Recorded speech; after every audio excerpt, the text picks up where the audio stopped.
Graça e paz, querido. Antropocêntrico ou cristocêntrico? Qual o culto que temos prestado a Deus? Evangelho segundo João, versículos 23 e 24. Mas a hora vem, e agora é, que os verdadeiros adoradores adorarão o Pai em espírito e em verdade, porque o Pai procura a tais para adorá-lo. Deus é espírito, e os que adoram devem adorá-lo em espírito e em verdade. Essa é uma discussão que não é tão recente assim como nós pensamos. A maneira como Deus se agrada do culto, a maneira como devemos cultuar a Deus é algo bem antigo.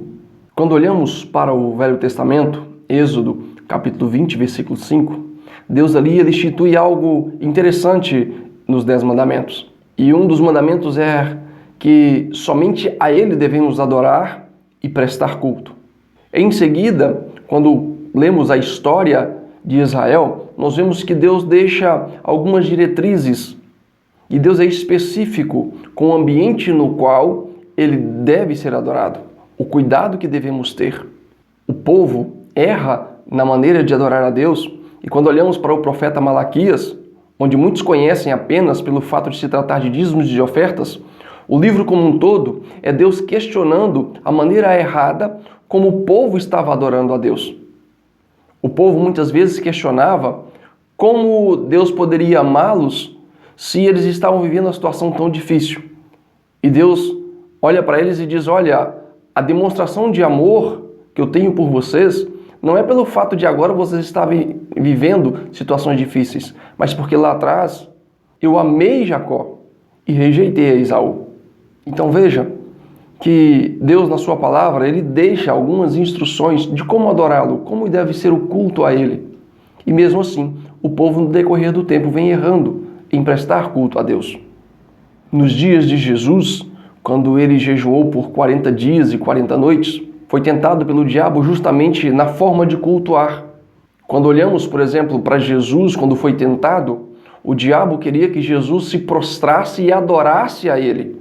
Então veja que não é algo tão recente, mas é algo muito sério que devemos pensar, principalmente em nossos dias. O grande problema é que, mesmo tendo as Escrituras nas mãos, nós agimos erroneamente como o povo daquela época. O nosso culto hoje ele se tornou emocional, sentimental. O apóstolo Paulo, em Romanos 12, ele lista para nós como devemos nos apresentar diante de Deus. Rogo-vos, pois, irmãos, que apresenteis os vossos corpos como sacrifício santo, vivo e agradável a Deus, que é o vosso culto racional. Ou seja, Paulo diz, o culto é pensado. O culto não pode ser dominado por sentimentos. Porque quando somos dominados pelos nossos sentimentos, pelas nossas emoções, ele deixa de ser cristocêntrico. Cristo sai do foco. Perdemos a adoração de fato. Perdemos o sentido de a quem e o porquê estamos ali naquele ambiente. Não estamos dizendo com isso que as emoções não ocorrem durante o culto, mas elas não são o centro do culto. Não podemos entender que se não choramos, ou se não gritamos, ou não tivermos nenhuma outra manifestação de sentimentos e emoções no culto, Deus não falou conosco. Paulo é específico ao dizer, e não vos conformeis com este mundo, mas transformai-vos pela renovação da vossa mente. Quando Paulo dá essa diretriz, o que ele está dizendo é o culto a Deus, o culto quando Cristo é o centro, a vossa mente é transformada, vocês são transformados de tal forma que vocês não mais se amoldam a este mundo e assim experimentam a boa, perfeita e agradável vontade de Deus. Talvez um dos motivos pelos quais entramos e saímos pelas portas de nossos templos da mesma forma é porque estamos indo aos cultos apenas para assistir ou estamos apenas indo para uma reunião. Reunião essa onde Cristo não é mais o centro, onde Ele não é mais adorado, onde Ele não é mais cultuado, onde eu vou por qualquer outro motivo, em busca de milagres, em busca de saciar as minhas respostas. O mesmo apóstolo Paulo, Colossenses 3,16 e Efésios 5, 18 a 21, ele dá algumas diretrizes de elementos que devem ter no culto. Esses textos revelam que os crentes foram chamados para se congregar com o objetivo de adorar a Deus, orar, cantar salmos e hinos, a pregação da palavra, as ordenanças de Jesus, batismo e ceia, e a disciplina.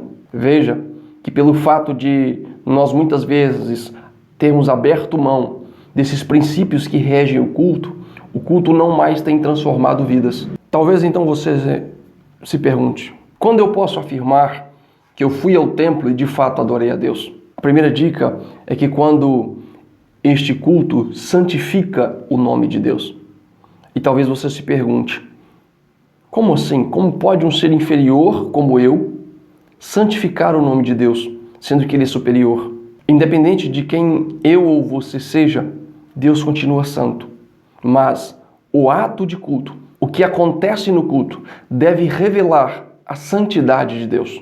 O impacto que o culto causa nas nossas vidas deve nos levar a viver fora do templo, fora das quatro paredes do templo, uma vida que expressa um encontro transformador com Jesus Cristo. Os nossos atos condenados pela palavra, esses são deixados de lado e passamos a viver uma nova vida em Cristo Jesus. Outra forma de identificar que estamos cultuando a Deus da forma correta é quando olhamos para Marcos 16:17. Jesus Cristo disse que os sinais acompanhariam todos aqueles que crescem em seu nome. O interessante é que nos dias atuais, a motivação para irmos ao templo e prestarmos o culto a Deus não tem sido acreditar em Jesus, mas buscar soluções para os nossos problemas. O culto, ele já não nos transforma mais. Não há mais a ministração da palavra para transformar vidas de pessoas. De forma que voltamos ao texto de Romanos 12. As nossas mentes já não mais estão sendo transformadas pelo poder da palavra.